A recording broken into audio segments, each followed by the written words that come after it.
Good morning. 7 और 8 फरवरी की news को जानेंगे। एंटी डिफेक्शन लॉ के बारे में थोड़ा सा पढ़ेंगे। अंडर 19 वर्ल्ड कप हुआ, उसमें कौन जीता है? इंडिया ऑब्वियसली जीती है, तो उसको थोड़ा सा पढ़ेंगे। नेक्स्ट क्लाइमेट गवर्नेंस के बारे में थोड़ा सा जानेंगे, बहुत ज़्यादा कुछ है नहीं। मॉनेटरी पॉलिसी कमेटी की मीटिंग हुई है, उसको जानेंगे। न्यू स्टार्टर टी के बारे में थोड़ा सा जानेंगे। माधेरम यात्रा, सूरजकुंड फेयर और यूएसए ट्रेड डील और बाकी की एक दो न्यूज़ हैं, उसको थोड़ा सा जानेंगे। Let's start. सुप्रीम कोर्ट ने टाइम दिया है तेलंगाना के स्पीकर को 3 वीक का कि तुमको रूलिंग देनी है डिफेक्शंस पे। देखो, सुप्रीम कोर्ट डायरेक्शंस किसको दे सकता है? इसमें 3 लोग बहुत ज़रूरी होते हैं: president, governor and speakers. President and governors ये कौन होते हैं? ये होते हैं हेड्स ऑफ स्टेट। ऑलराइट, एक स्टेट का होता है, मतलब गवर्नर्स स्टेट्स के होते हैं, और स्टेट अगर कंट्री के सेंस में ले तो प्रेसिडेंट उसका हेड माना जाता है। ठीक है। स्पीकर क्या है? ये लेजिस्लेटिव बॉडी का हेड है, ये स्टेट का हेड नहीं है। तो सुप्रीम कोर्ट इसको डायरेक्शंस दे सकता है कि इतने समय में फैसला लो। Supreme Court direct president and governors को नहीं कर सकता। ठीक है, ये चीज़ आपको याद रखनी है। बहुत एक्सेप्शनल केसेस में अगर कर पाए तो कर दे, अदरवाइज जनरली इन कॉन्स्टिट्यूशन में ऐसा कोई प्रोविजन नहीं है जिसके चक्कर में ये इनको डायरेक्शन कर सके। देखो, एक तमिलनाडु का जो केस हुआ था अभी, उसमें सुप्रीम कोर्ट ने टाइम बाउंड डायरेक्शन दे दिया था कि इतने समय में फैसला लेना ही है गवर्नर्स को किसी ना किसी बिल पे। 3 महीने का टाइम दिया था, तो उसको भी नल एंड वॉइड कर दिया सुप्रीम कोर्ट ने, खुद ही अपने डिसीजन को पलट दिया था। तो ये चीज़ ध्यान रखनी है, तो स्पीकर को वो डायरेक्शंस दे सकता है। तो एंटी डिफेक्शन लॉ के बारे में थोड़ा सा जान लेते हैं। Anti defection law 52nd constitutional amendment act था, 1985 में ये आया था। ठीक है, तो पॉलिटिकल डिफेक्शंस को कम करने के लिए था। ओके, तो इसमें 10th शेड्यूल को ऐड कर दिया गया। लास्ट में कॉन्स्टिट्यूशन के एंड में 10th शेड्यूल ऐड किया गया। इसमें किन किन रीजन पे डिफेक्शन हो सकता है कि अगर कोई मेंबर है वो चुन के गया है, मतलब चुन के मतलब इलेक्शन के थ्रू गया है वहाँ पे, तो वो अपनी पार्टी की मेंबरशिप को त्याग दे। जैसे भारतीय जनता पार्टी का बीजेपी का एमएलए एमपी है, बीजेपी का एमपी है, वो कहे कि मैं अब बीजेपी का नहीं रहा, तो उसकी मेंबरशिप चली जाएगी। वोटिंग अगेंस्ट विप, कोई भी बिल है ना, पार्लियामेंट में, स्टेट लेजिस्लेटिव असेंबलीज में, अगर वो अपनी पार्टी के अगेंस्ट जाके वोट कर दे, ठीक है, ओपन बैलेट होता है उसमें, ठीक है कि नहीं, तो इसको अगेंस्ट विप माना जाएगा और उसको डिस्क्वालीफाई कर दिया जाएगा। मतलब अपनी पार्टी के डायरेक्शन के अगेंस्ट वोट करेगा तो डिस्क्वालीफाई कर दिया जाएगा। ये चीज़ याद रखना। जो राज्यसभा के इलेक्शंस होते हैं स्टेट्स में, वो इसके अंतर्गत नहीं आते हैं। प्रेसिडेंट, वाइस प्रेसिडेंट के इलेक्शंस भी इसके अंतर्गत नहीं आते हैं। ठीक है कि नहीं, विप के अंतर्गत। ओके, क्योंकि ये सीक्रेट बैलेट से होता है। नेक्स्ट, इंडिपेंडेंट मेंबर कोई पार्टी ज्वाइन कर ले तो वो फेल हो जाएगा। नॉमिनेटेड मेंबर 6 महीने के अंदर ज्वाइन कर ले तो कोई बात नहीं, 6 महीने के बाद ज्वाइन करेगा तो डिस्क्वालीफाई हो जाएगा। ठीक है कि नहीं, याद रखना। मर्जर के केसेस में 2/3 पार्टी के मेंबर्स अगर ज्वाइन कर लेते हैं, जैसे मेरी पार्टी में 100 MP हैं, अगर इसमें से 2/3 कितने हो गए, 67 MP अगर दूसरी पार्टी ज्वाइन कर लें तो वो डिफेक्शन में, मतलब डिस्क्वालीफाई नहीं माने जाएंगे। ओके, अगर पहले ये स्प्लिट के केसेस का हुआ करता था, लेकिन इसको 2003 में रिमूव कर दिया गया था। मतलब 1/3 मेंबर अगर स्प्लिट कर जाएंगे तो डिस्क्वालीफाई नहीं माना जाता था, बट अब इसको 2/3 ज्वाइन करने का है, मर्जर का केस है। ओके, तो स्प्लिट वाला खत्म कर दिया गया है, मर्जर वाला छोड़ दिया गया है। डिसीजन मेकिंग अथॉरिटी कौन होगी इसमें? स्पीकर होगा स्टेट लेजिस्लेटिव असेंबली या फिर लोकसभा में। चेयरमैन होगा किसमें? स्टेट लेजिस्लेटिव काउंसिल्स में एंड राज्यसभा में। Alright, just remember this. Next हम बात कर लेते हैं, आरबीआई ने प्लान किया है 25,000 रुपये कंपनसेशन साइबर फ्रॉड के विक्टिम्स के लिए। इसको थोड़ा सा ऐसे समझते हैं कि अगर तुम्हारा मान लो 50,000 का फ्रॉड हो गया है, साइबर फ्रॉड, ठीक है कि नहीं, तो तुमको 25,000 रुपये मिल जाएंगे। ओके, ठीक है कि नहीं। अब अगर मान लो तुम्हारा, मान लो 20,000 का ही फ्रॉड हुआ है, तो इसका 85% तुम्हें मिलेगा। 85% कितना होगा? 85% और 25,000, जो भी कम आएगा इनमें से वो मिल जाएगा। जाहिर सी बात है, 20,000 का 85% कितना होगा? 25,000 से कम होगा तो उतना मिल जाएगा। 50,000 का 85%, जाहिर सी बात है कि 25,000 से ज़्यादा आएगा तो आपको कम वाला मिलेगा, मतलब 25,000 मिल जाएगा। ये करके सिस्टम है इसका। ठीक है कि नहीं, 85% और लेस, इन दोनों में से मिलेगा, दोनों में से 85% और लेस और 25K।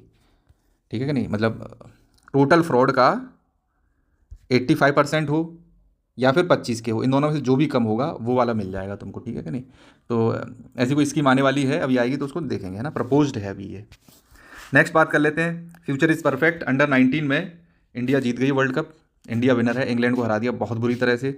Man of the series रहा है आपका Vaibhav Suryavanshi, man of the match Vaibhav Suryavanshi रहा है। इनमें से ये लड़का है वैभव सूर्यवंशी, आई थिंक, है ना।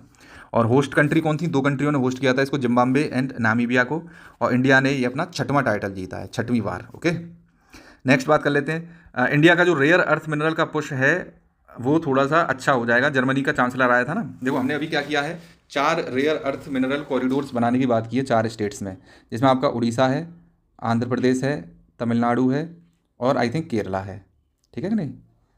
तो ये सारे स्टेट्स हैं। तो जो जर्मनी का चांसलर फ्रेडरिक मर्ज आया था तो उसने 19 MOU साइन किए थे, ठीक है। तो हमने एक इसमें था joint declaration of intent of cooperation in the field of critical mineral sign किया गया था। तो चाइना की जो मोनोपोली हो रखी है रेयर अर्थ मिनरल पे, तो उसको तोड़ने में भी ये हेल्प करेगा। प्लस 30 हमने जो आइडेंटिफाई कर रखे हैं क्रिटिकल मिनरल्स, उनके एक्सकेवेशन में भी हेल्प करेगा, है ना। तो मेन इशू जो क्रिटिकल मिनरल्स में इंडिया फेस करता है वो रेयर अर्थ परमानेंट मैग्नेट्स का। तो 90% हम ये कहाँ से इंपोर्ट करते हैं, ये चाइना से इंपोर्ट करते हैं हम इसको। तो ये कॉरिडोर्स हेल्प करेंगे हमको कि हमारा जो रेयर अर्थ मिनरल हैं, रेयर अर्थ मैग्नेट्स हैं, ये हम आ सकें। और जाहिर सी बात है कि इसमें हमारा जो जर्मनी के साथ हमने जो मेमोरेंडम साइन किया है इन the field of critical minerals, तो जर्मनी हो गया, यूरोपियन यूनियन हो गए, क्योंकि EU ने भी प्लान किया है ना, जर्मनी हो गया, EU के साथ हमने जो FTA साइन किया है, ओके। तो उसमें भी क्रिटिकल मिनरल्स को लेके हम लोगों ने MOU साइन कर रखे हैं कि हमको बाईपास करना है चाइना को, जो सप्लाई चेन जो ओवर डिपेंडेंस है चाइना पे उसको कम करना है। तो जाहिर सी बात है कि जो बजट में प्रोविजंस भी दिए जाएंगे तो ये एक अच्छा पुश मिलेगा, ये आर्टिकल ये कहता है, ओके। नेक्स्ट बात कर लेते हैं, ये रिवर है ड्रीना रिवर, ओके। तो इसमें आप देख रहे हो ये कितने ये टायर हो गए और इतना प्लास्टिक वगैरह हो गया, इतना बहुत तगड़ा इतना हमने डंप किया है ह्यूमंस ने और इसको ब्लॉक कर दिया एक तरह से। ये बोस्निया एंड हर्जगोविना के बॉर्डर बनाती है, तो एक तरह से हम पॉइजनस कर रहे हैं अपने वाटर बॉडीज़ को। मुद्दा ये है, बस ये ड्रीना रिवर याद रखना कि ये यूरोप में पड़ती है बेसिकली। नेक्स्ट हम बात कर लेते हैं, जो मैं आपको बता रहा था न्यू स्टार्ट ट्रिटी, ये फरवरी में ये एक्सपायर कर जाएगी। 1991 में इसको साइन किया गया था, 1994 में इन्फोर्स हुई थी ये, फिर ये एक्सपायर कर गई थी। उसके बाद इसको 2010 में रिन्यू कर दिया गया था, 2011 में फिर से ये इन्फोर्स में आ गई थी, इसका नाम बदल के न्यू स्टार्ट कर दिया था। ये स्टार्ट ट्रिटी थी यहाँ पे, ये 10 साल के लिए थी, तो ये 2021 में एक्सपायर कर गई थी। मैंने आपको बताया था 5 साल को के लिए इसको बढ़ा दिया गया था, तो 2026 में इसको एक्सपायर करना है। तो अब USA यही बात कर रहा है कि देखो USA प्लस रसिया, इनके पास वर्ल्ड के 85% न्यूक्लियर आर्सनल हैं। उसके बाद सेकंड नंबर पे आता है चाइना, इसके पास भी बहुत ज़्यादा है, लगभग 10 से 12% इसके पास हैं। बाकी की बची जो कंट्रीज़ हैं उनके पास बहुत कम न्यूक्लियर वार हेड्स हैं, इंडिया के पास लेस देन 100 ही हैं, ठीक है कि नहीं। तो ये लोग ये चाह रहे हैं कि China is also becoming a major player in the field of nuclear arsenal, then we should also include China in this New START treaty. जो हम एक्सपेंड इसको करने वाले हैं तो चाइना को भी इसमें जोड़ा जाए। अगर देखो ये ट्रिटी साइन नहीं होती है तो जाहिर सी बात है कि न्यूक्लियर जो वर्ल्ड वॉर 3 है, न्यूक्लियर वॉर का खतरा बहुत ज़्यादा बढ़ जाता है, क्योंकि ये प्रिवेंट करती है एक दूसरे पे हम तान के नहीं रखेंगे मिसाइलें, प्लस कम करेंगे टाइम बाउंड मैनर में, ओके। तो ऐसा नहीं हो पाएगा तो फियर बढ़ेगा। USA कहेगा कि रशिया ने न्यूक्लियर वेपन हमारे ऊपर तान के रखे हुए हैं एम करके, और रशिया वाला कहेगा US ने करके रखे हुए हैं, तो दोनों कंट्रियों में फियर बढ़ेगा। तो और इस फियर के चक्कर में तो ये लोग कोशिश करेंगे कि हम लोग पहले अटैक कर देते हैं, नहीं समझे तो हो सकता है अटैक भी कोई कर दे, क्योंकि जो पहले अटैक करेगा वही सर्वाइव करेगा, मुद्दा ये है। नेक्स्ट हम बात कर लेते हैं, जो तिरुपति लड्डू का केस चल रहा है उसमें घी की जगह पे कई सारे बाथरूम क्लीनिंग केमिकल्स यूज़ किए गए, ऐसा फाइंडिंग्स में पाया गया है। नेक्स्ट हम बात कर लेते हैं, हॉप ऑन हॉप ऑफ ये पॉलिसी रही है USA की क्लाइमेट गवर्नेंस के मामले में, तो ये बहुत ही ख़राब है basically. Hop on hop off का मतलब ये होता है कि तुम जैसे गाड़ी होती है ना, ये मान लो गाड़ी है, इस पर आप बैठ गए और चलते जा रहे हैं, फिर उतर गए, फिर बैठ गए, फिर चलते जा रहे हैं, इस तरह का है। तो जो क्योटो प्रोटोकॉल था मैंने आपको बताया था, इसको रिप्लेस करके पेरिस एग्रीमेंट आ गया था। इसमें हमको 2030 तक कुछ टारगेट्स हमको अचीव करने हैं, ओके। और जो NDC है ना, नेशनली डिटरमाइंड कंट्रीब्यूशन से, उनको अचीव करना है। तो इसमें USA क्या करता है, कभी तो पेरिस एग्रीमेंट को ज्वाइन कर लिया, फिर छोड़ दिया, फिर ज्वाइन कर लिया, फिर छोड़ दिया, तो इससे कोई रियल प्रोग्रेस नहीं हो पा रही है, ओके। तो ये जो हॉप ऑन हॉप ऑफ जो पॉलिसी है USA की, it is creating problems for climate governance. Climate के क्षेत्र में कुछ भी अच्छा काम इससे हो नहीं पा रहा है, ठीक है। ये आर्टिकल पूरा इसी पे बेस्ड है। और प्री के पर्सपेक्टिव से ये जरूरी है थोड़ा सा कि जो COP30 था वो ब्राज़ील के बेलम में हुआ था, है ना, बेलम डिस्ट्रिक्ट पड़ता है ये, वहाँ पे हुआ था। It is at the mouth of Amazon river, ये याद रखना आप लोग, है ना। नेक्स्ट बात कर लेते हैं, RBI ने मेंटेन करके रखा हुआ स्टेटस को। तो देखो दो तरह की पॉलिसीज होती हैं, एक होती है एक्सपेंशनरी, एक होती है कॉन्ट्रैक्शनरी। RBI की एक्सपेंशनरी का क्या मतलब होता है, जब पॉलिसी रेट को कम कर दे। RBI अगर पॉलिसी रेट को कम कर देती है, इसका मतलब है कि वो RBI ने अपनी रेट को कम कर दिया है, तो बैंक इससे ज़्यादा पैसा ले पाएंगे उधार, और बैंक फिर पब्लिक को भी बहुत ज़्यादा पैसा उधार में दे पाएंगे। तो मतलब पैसा मार्केट में आएगा, लोगों के हाथ में आएगा। कॉन्ट्रैक्शनरी का मतलब ये होता है कि आरबीआई क्या करता है, पॉलिसी रेट को हाई कर देता है। इसकी वजह से बैंक लोन नहीं ले पाते, तो बैंक के पास पैसा कम रहता है, ठीक है कि नहीं। और बैंक के पास जब पैसा कम है तो वो लोगों को भी पैसा कम देगी, तो मार्केट से पैसा गायब होगा, लोगों के पास कैसा पैसा होगा नहीं, इकोनॉमी में पैसा कम होगा, तो इसको कॉन्ट्रैक्शनरी पॉलिसी बोलते हैं। तो 2025 की अगर बात करें तो आरबीआई ने 125 बेसिस पॉइंट्स, इसका मतलब 1.25% से पॉलिसी रेट को कम किया था, ये देखो। ओके, तो इसका मतलब है हमारी एक्सपेंशनरी पॉलिसीज़ रही थी, क्योंकि हमारे मार्केट से डॉलर्स बाहर जा रहे थे, और प्लस हमारा चूँकि क्या कहते हैं उसको, यूएसए ने हमारे ऊपर वो लगा दिए थे ना टैरिफ्स, तो हम चाहते थे कि हमारी डिमांड इस पर हो, हमारी जो डोमेस्टिक डिमांड है वो भी थोड़ी सी ज़्यादा हो, जैसे कि जो एक्सपोर्ट हम बाहर नहीं कर पा रहे हैं, तो डोमेस्टिक कंजम्पशन बढ़ जाए, तो हम उसको कंज्यूम कर पाए प्रोडक्ट्स को जो बच जा रहा है, ठीक है कि नहीं। तो अब क्या है, हमने स्टेटस को मेंटेन करके रखा हुआ है। अभी जो हमारा 5.25% हो गई है पॉलिसी रेट, जितनी पहले थी, मतलब उतनी ही हम मेंटेन करके रख रहे हैं, स्टेटस को मेंटेन करके रख रहे हैं। तो एक तरह से ये एक्सपेंशनरी ही पॉलिसीज़ हैं। हम कोशिश करेंगे कि इससे हमारा जो मैन्युफैक्चरिंग है वो बढ़े, लोग लोन लें, एमएसएमईज़ वगैरह वाले, और वो लगाएं, तो इससे हमारे एक्सपोर्ट्स भी बढ़े, प्लस हमारी डोमेस्टिक डिमांड भी बढ़े, है ना। तो ऐसा माना जा रहा है कि जो ट्रंप की ट्रेड डील हुई है उसकी वजह से हमारी जो 0.2% जीडीपी है वो और बढ़ सकती है। जो हमारा 6.8 से 7.2% का अनुमान था ना जीडीपी बढ़ेगी, तो आप 0.2% और बढ़ा दीजिए इसमें, तो इतना और बढ़ सकती है, ऐसा माना जा रहा है, ठीक है कि नहीं। तो कोई चेंज नहीं किया। तो मॉनेटरी पॉलिसी कमेटी के बारे में आपको बता देता हूँ। इसको 2016 में इस्टेब्लिश किया गया था। ये एक स्टैट्यूटरी बॉडी है, ठीक है कि नहीं, और इसमें 6 मेंबर्स होते हैं। स्टैट्यूटरी बॉडी मतलब किसी न किसी एक एक्ट के अंतर्गत बनाया गया होगा, तो आरबीआई एक्ट था 1934 का, उसके अंतर्गत इसको बनाया गया है। ओके, अब इसका एक टारगेट है, इस हमें इन्फ्लेशन को मेंटेन करके रखना है। बेसिकली 2 टारगेट हैं, इन्फ्लेशन कंट्रोल करके रखना है, मैंने आपको बता दी ये टारगेट्स हैं, 4% ±2%, मतलब 2% से लेके 6% के बीच में इन्फ्लेशन रहना चाहिए। ओके, ये चीज़ याद रखना। अब ये इन्फ्लेशन का टारगेट है, ये सेट कौन करता है, ये चीज़ देखो। ये सेट करता है, क्या अकेला आरबीआई करता है? तो नहीं, RBI and government of India दोनों मिलकर इस टारगेट को सेट करते हैं। ये चीज़ याद रखना, ये लोगों को पता नहीं रहती है। ओके, ये तो पहला टारगेट है इसका काम करने का। दूसरा है इसकी इकोनॉमी की जो ग्रोथ रेट है उसको हाई रखना है। तो ये इसके 2 टारगेट हैं, controlling inflation and keeping economic growth rate high. Okay, तो इसमें मेंबर्स की बात कर लेते हैं। मॉनेटरी पॉलिसी कमेटी में 6 मेंबर्स होते हैं तुम्हारे, जिसमें आरबीआई का गवर्नर एक्स ऑफिशियो चेयरमैन होता है। एक्स ऑफिशियो का मतलब ये होता है कि ये आरबीआई का गवर्नर होने के नाते इस ऑफिस पर बैठेगा मॉनेटरी पॉलिसी कमेटी के पे। तो ऐसे ऑफिस को एक्स ऑफिशियो बोल देते हैं। मतलब मॉनेटरी पॉलिसी कमेटी का अलग से कोई हेड नहीं होता है, ये एक ऐसा आदमी होता है जो किसी एक ऑफिस में बैठा होता है और उसी को हम इसका हेड बना देते हैं। इसको एक्स ऑफिशियो बोलते हैं। जैसे प्राइम मिनिस्टर है, कई सारी बॉडीज़ का एक्स ऑफिशियो हेड होता है, चेयरमैन है, जैसे नीति आयोग का चेयरमैन है। तो इस तरह की चीज़ें होगी। नेक्स्ट हम बात कर लेते हैं, इसमें आरबीआई का डेप्यूटी गवर्नर होगा, एक आरबीआई का ऑफिशियल नॉमिनेट किया जाएगा सेंट्रल बोर्ड द्वारा। तो 3 लोग तो आरबीआई के हो गए और 3 लोग होते हैं आपके कहाँ के, सेंट्रल गवर्नमेंट के। तो टोटल कितने हो गए, 3 + 3 6 मेंबर की ये बॉडी है। इसमें वोट में फैसला लिया जाता है मेजॉरिटी वोट से। ओके, अब मेजॉरिटी के केस में अब आप देखोगे कि 3 वोट सेंट्रल गवर्नमेंट ने दे दिए, 3 इसने ले दिए, तो इक्वलिटी ऑफ वोट हो जाएगा इजीली। तो एक कास्टिंग वोट रहता है इसमें। कास्टिंग वोट किसके पास रहना चाहिए आपके हिसाब से? जाहिर सी बात है चेयरमैन के पास रहेगा, दैट इज़ आरबीआई के गवर्नर के पास रहेगा। तो ज़्यादातर अगर देखा जाए तो आरबीआई की ही चलती है इसमें। तो ये मैंने आपको बता दिया, इन्फ्लेशन को टारगेट करते हैं, रेट को सेट करते हैं, प्लस ये एक साल में इनको 4 बार मिलना ही मिलना है। 4 मीटिंग्स पर ईयर ये करनी है इनको। ओके, और ये मैंने आपको बता दिया, स्टडी इन्होंने रखा है रेपो रेट को। और इन्फ्लेशन प्रोजेक्शंस, तो इनका ये मानना था, देखो पहले इन्फ्लेशन ये कह रहे थे कि 2.1, पहले इनका मानना था कि 2% रहेगा इन्फ्लेशन, अब इन्होंने 2.1% कर दिया, मतलब इन्फ्लेशन थोड़ा सा बढ़ जाएगा। फिर भी ये इस बैंड के लोअर साइड में रहेगा, ठीक है कि नहीं, इस वाले बैंड के लोअर साइड में रहेगा, 2% के में। आई होप कि आपको समझ में आ गया होगा। नेक्स्ट, इंडिया ने बोल दिया है कि हमारे रशिया से ऑयल इंपोर्ट कम तो होंगे लेकिन स्टॉप नहीं होंगे, बंद नहीं करेंगे हम। आप देखोगे 39.5, लगभग 40% हम तेल परचेज कर रहे थे अप्रैल में 2025 में, और ये शार्प कट देखने को मिला है। एटलीस्ट हमने ये मान लो कि 40% कम कर दिए हैं। ओके, तो 40% की कमी भले ही आई है, बट देखा जाए तो हम बिल्कुल बंद नहीं करेंगे। हो सकता है ये बढ़ के 20% रह जाए हमारा ऑयल, है ना। अभी हम 22% ले रहे हैं, 20% रह जाए, 15% ऑयल रह जाए, तो जो चीज़ें हम ऑयल की जगह पे हम कुछ और परचेज करेंगे। भाई हमारा इंडिया और रशिया का ट्रेड लगभग $60 बिलियन के करीब हो गया है। तो जब हम तेल नहीं परचेज करेंगे, जाहिर सी बात है हम उनसे फिर डिफेंस इक्विपमेंट्स परचेज करेंगे। तो ये है। न्यू स्टार ट्रीटी के बारे में मैंने अभी फिर से बताया था। इसमें ये डूम्सडे क्लॉक का कॉन्सेप्ट है, ये मैं आपको पहले एक बार एक्सप्लेन कर चुका हूँ। तो 89 से हमने इस पर 85 सेकंड कर दिया था। तो ये आप किसी पीछे वीडियोज़ में मैंने एक्सप्लेन किया है इसको। तो ये डूम्सडे क्लॉक ये रिप्रेजेंट करती है कि हम कितना क्लोज़र हैं दुनिया के तबाह होने पे, और ये दुनिया तबाह किसकी वजह से होगी? ह्यूमन ट्रेजिडी की वजह से।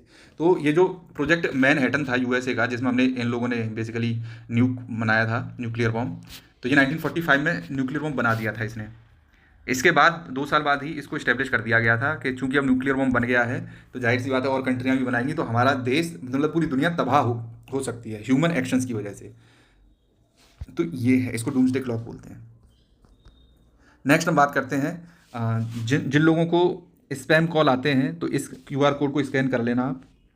ये डीएनडी ऐप है ट्राई का, ओके। तो इस पर आप रिपोर्ट कर दो सीधे सीधे और तुरंत कार्रवाई होगी इस पर, ठीक है कि नहीं। ये केवल और केवल इसके लिए रखा है मैंने, अवेयरनेस के लिए, ठीक है कि नहीं, अवेयरनेस बड़े लोगों में। नेक्स्ट, ये एक ट्राइबल फेस्टिवल होता है, बाई इनियल है, 2 साल में एक बार ये होता है, ओके। इसका नाम है सम्माक्का सरलम्मा महायात्रा, ओके। इसको मेदारम यात्रा भी बोलते हैं क्योंकि ये मेदारम नाम के गांव में होती है, ठीक है, मेदारम में होती है, ठीक है। स्मॉल फॉरेस्टेड विलेज है ये तेलंगाना में। ये एशिया की लार्जेस्ट ट्राइबल गैदरिंग है, नहीं समझे, मतलब एशिया की लार्जेस्ट। अगर वैसे देखें वर्ल्ड की लार्जेस्ट गैदरिंग कौन सी है, वर्ल्ड लार्जेस्ट गैदरिंग एक साथ इकट्ठे होते हैं, तो वो आपका आएगा कुंभ, ओके। अगर ट्राइबल गैदरिंग की बात करते हैं एशिया की लार्जेस्ट, तो उसमें आ जाता है ये वाला फेस्टिवल, ठीक है। सम्माक्का और ये सरलम्मा, ये थी आपकी कौन थी, ये आपकी गॉडेसेस के नाम पे माना जाता है। ये बेसिकली वेलोर और सेक्रीफाइस, मतलब योद्धा टाइप की हुआ करती थी, ट्राइबल एक तरह से डीटी मान लो इनको, उनके लिए इनको माना जाता है। और ये तेलंगाना का स्टेट फेस्टिवल भी है, इसको इतना याद रखिएगा। और ये जो गांव है मेदारम यात्रा, ये इस वाइल्ड लाइफ सेंचुरी में पड़ता है, एथुरंगन ग्राम वाइल्ड लाइफ सेंचुरी। अब इसको ग्राम से याद रखना, इसमें ग्रामम आ गया है ना, तो मतलब एक तरह से वो गांव है जहाँ पे मेदारम यात्रा होती है, ETURNA, एतुरना ग्राम, ओके, वाइल्ड लाइफ सेंचुरी। तो ये कहाँ पे पड़ेगी आपकी, तेलंगाना में पड़ेगी। आई होप कि आप इसको याद रखोगे। ये देखो जैसे कुंभ में नहाते हैं ना डुबकी मार मार के, वैसे ये लोग नहा रहे हैं। नेक्स्ट हम बात कर लेते हैं chief minister without the house. तो एक तरह से जाहिर सी बात है, जो एनसीपी लीडर जिसकी डेथ हुई है अभी, पवार के लड़के की, तो उनकी वाइफ सुनेत्रा पवार को चीफ मिनिस्टर बना दिया था, डिप्टी चीफ मिनिस्टर। तो अपोजिशन वाले मानेंगे नहीं भाई, तुरंत चले गए सुप्रीम कोर्ट में कि ये तो किसी हाउस का मेंबर ही नहीं है, तो बिना मेंबरशिप के इनको चीफ मिनिस्टर कैसे बना दिया। देखो आपको पता है कि मिनिस्टर ऐसे आदमी को बनाया जा सकता है जो कि ना तो एमपी हो सेंटर में, ठीक है कि नहीं, लोकसभा और राज्यसभा में, ना ही एमएलए हो लेजिस्लेटिव असेंबली, लेजिस्लेटिव काउंसिल्स में। ऐसे आदमी को बनाया जा सकता है, लेकिन कितने समय के लिए, 6 मंथ के लिए। याद रखना ये लिमिट है कॉन्स्टिट्यूशन में। तो आर्टिकल 164(4) ये कहता है कि ऐसे लोगों को बनाया जा सकता है, लेकिन कितने समय के लिए, 6 मंथ्स के लिए, 6 मंथ्स, ठीक है कि नहीं। लेकिन अगर 6 महीने के अंदर इन्होंने मेंबरशिप ले ली, इनको एमपी बना दिया गया या एमएलए बना दिया गया, तो ये आगे कंटिन्यू करेंगे। अगर नहीं बना पाए तो इनको रिज़ाइन करना पड़ेगा। तो ये कहानी है, ओके। सुप्रीम कोर्ट ने भी इसको अपहेल्ड किया है, तो ये कॉन्स्टिट्यूशन पे प्रोविजन है, तो इसमें कोई दिक्कत नहीं होनी चाहिए। सूरजकुंड फेयर में एक दुखद सूचना आई है, मैंने आपको बताया था, ये हरियाणा में होता है। इस बार इसमें जो गेस्ट कंट्री है वो कौन सी है, गेस्ट कंट्री इजिप्ट है। और इसमें 2 पार्टनरिंग स्टेट्स होते हैं, वो कौन कौन से हैं बताओ, एक यूपी है, एक मेघालय है। बस ये याद रखना। ये झूला था, चूँकि देखो इनके कोई स्टैंडर्ड सेफ्टी प्रोटोकॉल्स होते नहीं है, वैसे ही लगा लेते हैं। तो इस तरह के झूलों पे वैसे तो झूलना नहीं चाहिए, प्लस पैसे ज़्यादा कमाने के पर्पज़ में ये लोग क्या करते हैं, ओवरलोड भी इसको कर देते हैं, है ना। तो ये टूट के गिर गया और 2 लोगों की डेथ हो गई, 6 लोग से ज़्यादा घायल भी हो गए बुरी तरह से। तो इसमें से ये पुलिस वाले थे, सब इंस्पेक्टर बेसिकली, तो इनकी डेथ हुई है और इनकी फैमिली को 1 करोड़ रुपये देने की बात करी है। नेक्स्ट बात करते हैं, पाकिस्तान ने फिर से थूक के चाट लिया है। देखो बांग्लादेश का इश्यू था, बांग्लादेश ने कहा कि हम इंडिया में नहीं खेलेंगे, क्यों, सेफ्टी नहीं है हमारी, ठीक है। और ये मुद्दा बेसिकली पॉलिटिकल हो गया था क्योंकि हमने रहमान को नहीं खिलाया था, अब्दुल रहमान जो भी है उसका नाम, ठीक है। अब इसको सॉलिडेरिटी दिखाने के लिए, देखो पाक के सारे मैच श्रीलंका में होने हैं, इंडिया पाकिस्तान वाला भी श्रीलंका में ही होता, लेकिन चूंकि इनको इनके साथ ये दिखाना था कि हम तुम्हारे भाई भाई हैं, इन्होंने मना कर दिया कि हम इंडिया के साथ नहीं खेलेंगे, ओके। अब भाई श्रीलंका में मैच होना है तो तुम्हारे खेलने में दिक्कत क्या है, इंडिया में हो रहा होता तो तुम भी सेफ्टी का कह के मना कर सकते थे। तो ये भी पॉलिटिकल हो गए, तो इंडिया वालों ने कह दिया मत खेलो, $61 मिलियन का फ़ाइन देना पड़ेगा। अब ये भिखारी खुद का टोरा लेके मांग रहे हैं, $61 मिलियन देंगे कहाँ से। तो फिर से आ गए, तो बोले हम खेल लेंगे, कोई बात नहीं, ठीक है नहीं, वही थूक के चाटने वाली बात है, ओके। नेक्स्ट हम बात कर लेते हैं, यूएस और इंडिया में इंटरिम ट्रेड डील हो गई है, ये बता रही है आर्टिकल। बहुत ज़्यादा कुछ नहीं है, हमने अपने जो मेन प्रोडक्ट्स थे उनको सेफगार्ड कर लिया है। इंडिया एलिमिनेट करेगा और रिड्यूस करेगा, पूरे एलिमिनेट भी नहीं करेगा। तो इंडस्ट्रियल गुड्स जितना भी हम कर रहे हैं, फूड और एग्रीकल्चरल के कुछ प्रोडक्ट्स, सारे प्रोडक्ट नहीं है, कुछ प्रोडक्ट्स है ना, और डिस्टिल्ड ग्रेन हो गया, एनिमल फीड हो गया, ट्री नट्स, इन सारी चीज़ों पे, वाइन स्पिरिट्स, इस पर कम कर लेगा। यूएसए केवल और केवल 18% लगाएगा, और बाकी के बहुत सारे हैं जीरो भी कर देगा कई सारे पे, जैसे ड्रग्स हो गई, फार्मास्यूटिकल, जेम्स, डायमंड, इन पे बिल्कुल कर लेगा जीरो, ठीक है कि नहीं। और प्लस हम $500 बिलियन का जो परचेज करेंगे, मतलब $100 बिलियन पर ईयर का है, ये इंटेंशन है हमारा, ये कोई कमिटमेंट नहीं है। मतलब हम कोशिश अपनी तरफ से पूरी करेंगे तुमसे $100 बिलियन का हम ले पाएँ, but it is not a commitment, it is just our intention. तो इसमें हमारे पास बहुत सारी चीज़ें हैं परचेज करने के लिए। एनर्जी प्रोडक्ट्स, सस्ता तेल, गैस, एयरक्राफ्ट हमें बहुत खरीदने हैं, एयरक्राफ्ट के पार्ट्स हमें बहुत चाहिए, precious metal, critical minerals, technology हम खरीद सकते हैं इनसे, है ना, और कोकिंग कोल खरीद सकते हैं 5 साल में। ये सारी चीज़ें, बहुत सारी चीज़ें अपन लोग परचेज कर सकते हैं। एक तरह से देखा जाए तो हमने अपने बहुत सारे वो हैं सेक्टर्स, उनको सेफ गार्ड भी कर लिया है कि नहीं। और इनको हम लोग इन पर टैक्स भी लगाएंगे, ऐसा नहीं है कि हम लगाएंगे नहीं। तो ये सारी चीज़ें, लेकिन हाँ, जिन चीज़ों की, जैसे हमें सोयाबीन ऑयल है, तो सोयाबीन ऑयल में हमें ज़रूरत है, ओके, तो इसके लिए हमने उस पर जीरो कर दिया है, तो हमारे लिए सोयाबीन सस्ता मिल जाएगा इसके केसेस में। सोयाबीन वाला मैं देखता हूँ कहाँ पे है आर्टिकल, हाँ यहाँ पे आएगा, इस वाले आर्टिकल को मैं बता देता हूँ। और इसमें हमने एक और बेनिफिट हमको क्या मिला है, यूएसए के जो टैरिफ हैं 50% से 18% अगले हफ्ते से ही हो जाएंगे, और हम उन पर रिड्यूस कब करेंगे, ये हम मार्च में जब हम एग्रीमेंट साइन कर लेंगे अगले महीने के बाद से, तब जाके हम रिड्यूस करेंगे। तो हमको 1.5 मंथ का या 2 मंथ का लगभग एडवांटेज मिल गया है, ओके। और सेंसिटिव एग्रीकल्चरल आइटम्स और डेयरी प्रोडक्ट हमने बाहर रखे हैं डील से, बिल्कुल, ओके कि नहीं। और दोनों कंट्रियां ये टैरिफ्स को चेंज भी कर सकती है आगे चल के, अगर एक दूसरी कंट्री नोटंकी देती है तो ये सारी चीज़ें हैं। नेक्स्ट अगर इसमें देखा जाए तो देखो, सोयाबीन ऑयल है, हम लोग $5 बिलियन का सोयाबीन ऑयल परचेज करते हैं, और हमारी ये रिक्वायरमेंट भी है, तो इस पर हम 0% टैरिफ कर देंगे। तो इस तरह की जितनी भी रिक्वायरमेंट की चीज़ें हैं, देखो हम अर्जेंटीना से सोयाबीन ऑयल सबसे ज़्यादा परचेज करते हैं, करंट अफेयर्स के लिए याद रखना, ओके। सोयाबीन एक आपकी खरीफ क्रॉप है, और मध्य प्रदेश हो गया, महाराष्ट्र हो गया, राजस्थान, ये रीजन इसको बहुत ज़्यादा प्रोड्यूस करते हैं, ओके। 12 मिलियन, लगभग 13 मिलियन हेक्टेयर्स लैंड हमारी सोयाबीन के कल्टीवेशन में आती है, तो इससे हमारी आपूर्ति हो नहीं पाती है। तो $5 बिलियन का, $5.049 बिलियन का हम सोयाबीन ऑयल परचेज करते हैं। तो पहले हम अर्जेंटीना से करते थे, जाहिर सी बात है, तो अर्जेंटीना की जगह यूएसए से परचेज करेंगे, और इसमें भी इनको आपको GM फ्री सर्टिफिकेट देना पड़ेगा। तो हमारे लिए तो जहाँ से सस्ता मिल जाए, चाहे अर्जेंटीना सस्ता दे दे, चाहे हमें यूएसए सस्ता दे दे, हमें तो बिना जेनेटिकली मॉडिफाइड ऑयल चाहिए खाने के लिए, ओके। तो इस तरह की चीज़ों में हमें फ़ायदा मिल जाएगा। और अगर देखा जाए तो ये देखो, मैं आपको वैसे बता देता हूँ, no genetically item modified item will enter India, plus how India will benefit, हमने जो 50% से जीरो कर दिया है, वो हम जो एक्सपोर्ट करेंगे उन पर देखो, हम जेम्स, सॉरी, इसको मैं वैसे बताता हूँ, अपन लोग इंडिया वाले यूएसए को एक्सपोर्ट करेंगे, तो जो 18% की बात कही गई थी ना, कि यूएसए 18% टैरिफ तो लगाएगा ही लगाएगा, ऐसा नहीं है। हम पे 0% टैरिफ लगेंगे इन सारे सेक्टर्स में। देखो किस किस में, जेम्स वाले हो गए, diamonds, pharmaceutical, aircraft part, machinery, generic drugs, pharma products, automobile parts, diamonds, platinum clocks, watches, essential oil, home decorative items, बहुत सारे आइटम्स हैं। इन पे अपन लोगों का जीरो टैरिफ लगेगा, हम यूएसए को भेज पाएंगे, 18% टैरिफ नहीं रहेगा, ये चीज़ याद रखना। प्लस एग्रीकल्चरल आइटम हमारे बहुत सारे ऐसे हैं जिन पे 0% ड्यूटी लगेगी। हम उनको स्पाइसेस एक्सपोर्ट करें, भाई हम मेन स्पाइसेस एक्सपोर्ट करते हैं, तो 0% ड्यूटी पे एक्सपोर्ट कर पाएंगे।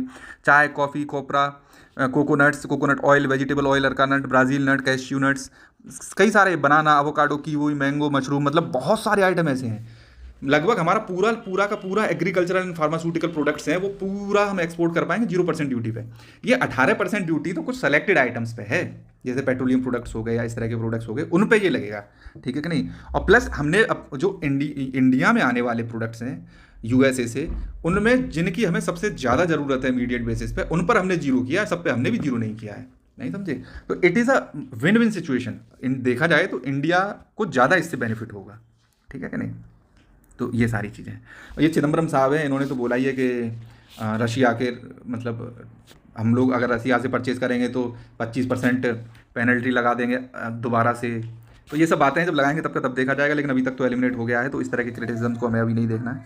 नेक्स्ट हम टेक्सटाइल सेक्टर की बात कर लें, 0%, 0% नहीं, सॉरी, इसमें 18% रहेगा कपड़ों के केसेस में। तो ये भी देखो, कपड़ों के केसेस में भले ही हमारे पास 18% रहा है, लेकिन वर्ल्ड का जो इंडिया के बाद सबसे ज़्यादा बड़ा सेक्टर क्या है, देखो, एक तो चाइना का है, चाइना के बाद आता है बांग्लादेश, पाकिस्तान, यही सारी कंट्री हैं, फिर आता है इंडिया, ओके।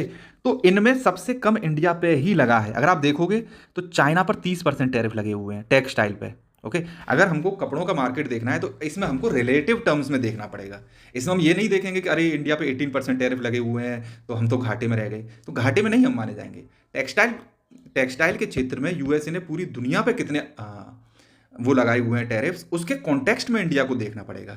चाइना पे 30% है, बांग्लादेश पे 20% है, पाकिस्तान पे 19% है, वियतनाम पे 20% है, और इंडिया पे कितने हैं? 18%। तो पूरी दुनिया से कम इंडिया पर ही लगे हुए हैं 18% टेक्सटाइल में।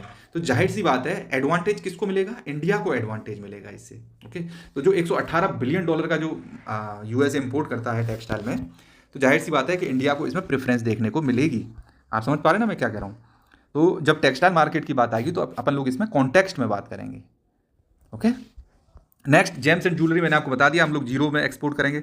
इसमें भी आप देखोगे ना, तो जब से ये टैरिफ लगे थे तो हमारे पास एक तरह से बहुत ज़्यादा कमी आ गई थी ऑर्डर्स में, है ना। ऑर्डर्स देख रहे हो कम होते हैं ये एक्सपोर्ट्स ईयरली बेसिस पर।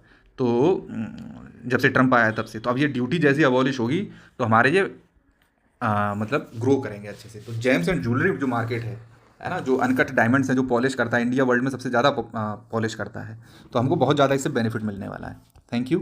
आप टेलीग्राम पे जाइए @news2notes सर्च करिए, आपको मेरा टेलीग्राम चैनल मिलेगा, तो उसमें मैं ये PDF आपको सबमिट कर दूँगा। Thank you.